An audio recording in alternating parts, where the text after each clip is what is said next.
피부 질환을 치료하다 보면 몸에 좋으라고 독소를 배출하려고 생야채, 과일 같은 것을 갈아서 드시는 분들을 많이 봅니다. 이름도 해독주스라고 하더군요. 참 이름을 잘 지은 것 같습니다. 섬유소가 많은 것들을 많이 넣어서 먹으니 변비에 도움이 되고 대변이 무르게 나오는 경우도 많으니 이것을 보고 독소가 배출된다고 표현하는 것 같습니다. 하지만 해독주스가 과연 진짜 해독할 수 있을까요? 오히려 몸에서 더 악화 요인으로 작용하지는 않을까요? 오늘은 이에 관한 이야기를 해볼까 합니다. 사람이 가장 소화시키기 쉬운 음식은 쌀밥입니다. 그래서 감기에 걸리거나 스스로 큰 병을 앓고 난 이후에는 미음이나 죽을 따뜻하게 데워서 먹는 것입니다. 조금 더 소화력이 좋아진 상태가 되면 흰쌀밥을 먹습니다. 잡곡이나 현미 같은 것을 섞지 않고 도정이 다 된 흰쌀밥을 먹는 것이지요. 이것도 식은 밥을 먹느냐 따뜻하게 익힌 것을 먹느냐에 따라 소화에 미치는 영향이 다릅니다.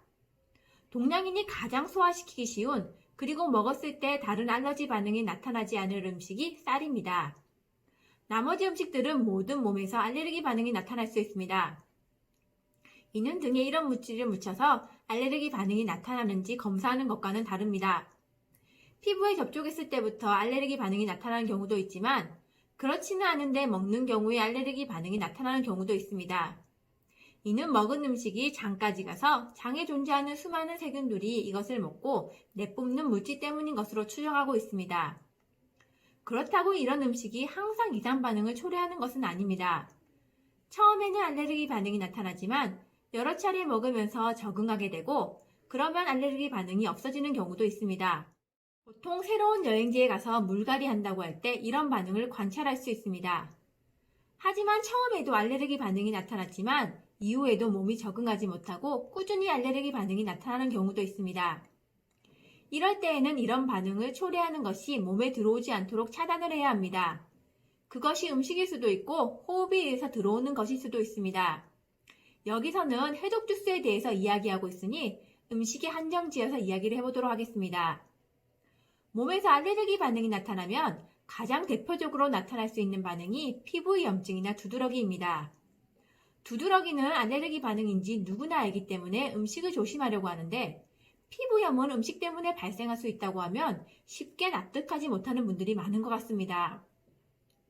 먹은 음식에 의해서 몸의 다른 부위에 피부염, 습진 같은 병증이 나타날 수 있다는 것을 설명하는 이론으로 장누수증후군이 있습니다. 장누수증후군에 의해서 음식에 의해서 이런 피부병이 발생하는 분들은 문제를 야기하는 음식을 다 차단해야 합니다. 그리고 담적 때문에 위나 장 기능이 약해져 있다면 그것을 치료해줘야 합니다. 몸에 열독이 많아서 그렇다면 청량시키는 치료를 해줘야 합니다. 그런데 문제를 야기하는 음식을 차단한 것이 잘 안됩니다. 누구나 알고 있는 밀가루, 과자, 설탕 같은 것은 그래도 차단하려고 노력을 합니다만 과일이나 익히지 않은 야채에 의해서 이런 문제 증상이 생길 수 있다는 것은 잘 모릅니다. 그래서 이런 음식이 몸에 해로울 수 있으니 먹지 마세요 라고 말씀드리면 아닌데요, 과일이 왜 몸에 해롭나요? 야채가 왜 해롭나요? 잡곡은 건강에 좋다고 했는데요? 해독 주스는 해독이니 독소를 빼주는 것이 아닌가요? 반문하는 분이 많습니다. 아닙니다. 어떤 이에게는 과일, 생야채 해독 주스가 독으로 작용할 수 있습니다. 요즘은 해독 주스 만들기라고 검색하면 토마토나 양배추, 당근 등의 각종 야채를 익혀서 만드는 과정에 대해서 설명을 많이 하고 있습니다. 익히면 생것보다는 문제를 덜 일으킵니다. 그럼 다른 착즙은 어떨까요? 비트즙, 양배추즙 등 건강에 좋으라고 먹는 여러 가지 즙이 문제를 일으킬 수 있습니다. 이를 인지하지 못하고 건강에 좋을 것 같다고 계속 먹는 분들은 아무리 담적 치료를 잘하고 위나 장 건강을 개선시켜 놓더라도 다시 악화되거나 병이 치료되는 속도가 빠르지 못합니다. 다시 악화되는 경우도 많습니다. 물론 위나 장 건강이 좋아지면서 과일, 과자, 생야채를 먹어도 이제 괜찮은 상태가 될 수도 있습니다.